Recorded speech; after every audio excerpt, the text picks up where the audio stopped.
business potential is even more, but our mills, because they are mainly located in the European part or the CIS part, allocations are an issue for us. Because our capacity to do is even 3 million tons we have done. But right now we are running at about 1 million ton because I can only sell ArcelorMittal material. I cannot buy from somebody else. When I was in India, I was doing a retail business. There I was buying even from the Chinese companies. I was open to buy because it is my profit center. So I can buy from the Indian mills, domestic mills, from the Chinese mills, Korean, Japanese, even Taiwanese mills. So it's a variety of business. But in our current setup, ArcelorMittal International, we represent only and only ArcelorMittal mills. Sometimes because we have two joint ventures here, one is an automobile steel with Valin, and the second one was with Hunan, which the Xiangtan plate and coil mill. We used to export from them also. So that business I can do, but I cannot buy from other Chinese or the regional mills. It's the principle of the company, right? Yes, we don't do, because otherwise under our brand I cannot sell somebody else's product. You mentioned that you are in charge of 3 offices in one is in Shanghai. Shanghai. One is in Singapore. And Dubai. How many subordinates do you have? We have about 12 people on the sales side, sales. Then in Singapore we have 4 people on finance, because we have our trade platform there. All our LCs are routed through Singapore or Luxembourg, so 4 people there. And then about 3 people on the technical support, because we do a lot of automobile and big jumbo beams, so they are purely technical sales. And then we have about 5 people who are on the back office, and 1 people on the one shared person on the admin. I wonder which area, which country or which area of the customer do you the most familiar area? See, India is my natural market, but as I said, India is having a lot of constraints on the import levels now. They have duties, they have Europe-Indian standards. So I think the most active market which I am developing now is the Southeast Asian market.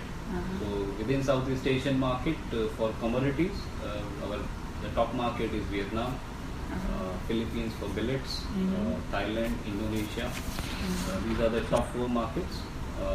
Taiwan, on and off it comes, because the pricing is not always the best there. Singapore for our big jumbo beams, because for the high-rise projects it is a very good business, and now we are doing rebar also. So I would say right now my total 70% of time is going into Southeast Asia.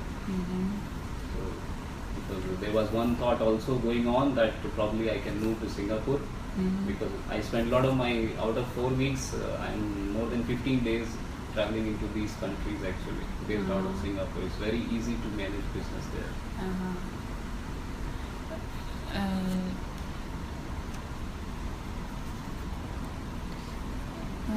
May I ask, you allowed this, you allowed Shanghai in 2014, right? So the customer are transferred from the previous manager or developed by yourself? Yeah, we have done a lot of work actually. When I came into China, for example, our hot rolled coil business was maybe 20,000 tons. But last year we paid 85,000 tons. So that is one progress. And we have to work as our mill wants. Okay. What happens is that we take the objectives from the mill and then go and develop the market that way. So a lot of this business has been developed new because one, the market dynamics is changing. China has been a very strong player in the last 1 year or 1.5 years. The prices have been strengthening, which means the trade balance has shifted from the Black Sea side or from the Russian mills into Southeast Asia and China. So we introduced products like billets into Vietnam, cold roll, hot roll, all the way from Kazakhstan mill going from Far East to Vietnam market. This was never existing. It was happened only in 2016. Now we are starting billets from my Mexican mill into Philippines. So these are all new businesses we have to develop in this part. Otherwise, I'm so far away from my mill that all the mills are not there all the time. So we keep customer contact all the time, and we keep developing new markets, and I have to wait for my mills allocation and the price to match to go and close the business in 1 day and 2 days, that way.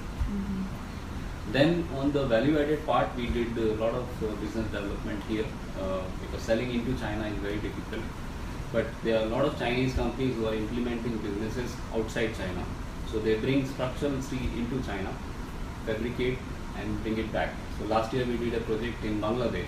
So the whole 8,000 tons of jumbo beams were brought into Qingdao, fabricated and sent it back. So we have to do a lot of business development work also here.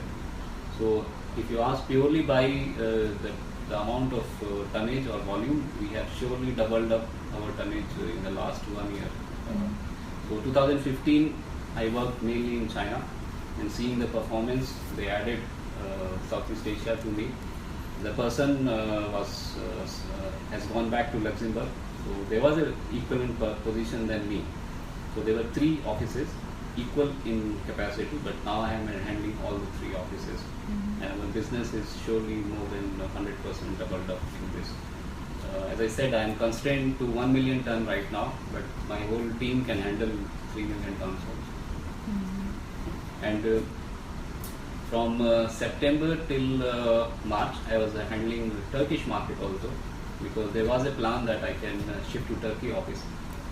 Turkey office is our very core market for our Ukrainian mill.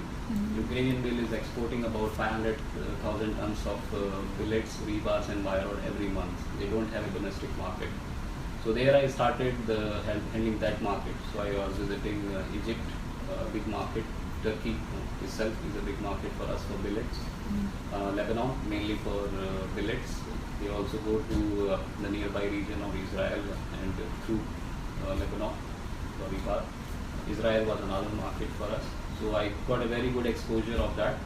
But then we had a choice between Southeast Asia or Turkey. So I chose to be on the Southeast Asian side.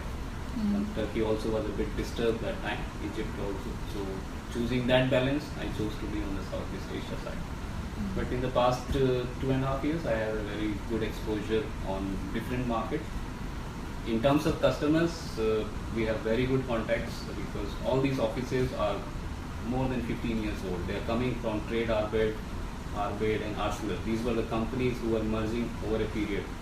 And then ArcelorMittal came into only in 2006. So most of our staff is more than 10 years with us, and they have the customer contact. It's mainly how to utilize them. You have to build on that. Like Philippines market, I was saying, they removed the billet import duties from June 16th, and on 30th June we had the first order from us. So we have to keep customer contact. The first level contact I go, because at a senior level we meet, we have to arrange the customer contact, and once I develop the business, I give it to my senior managers, and then they do the business on a regular basis.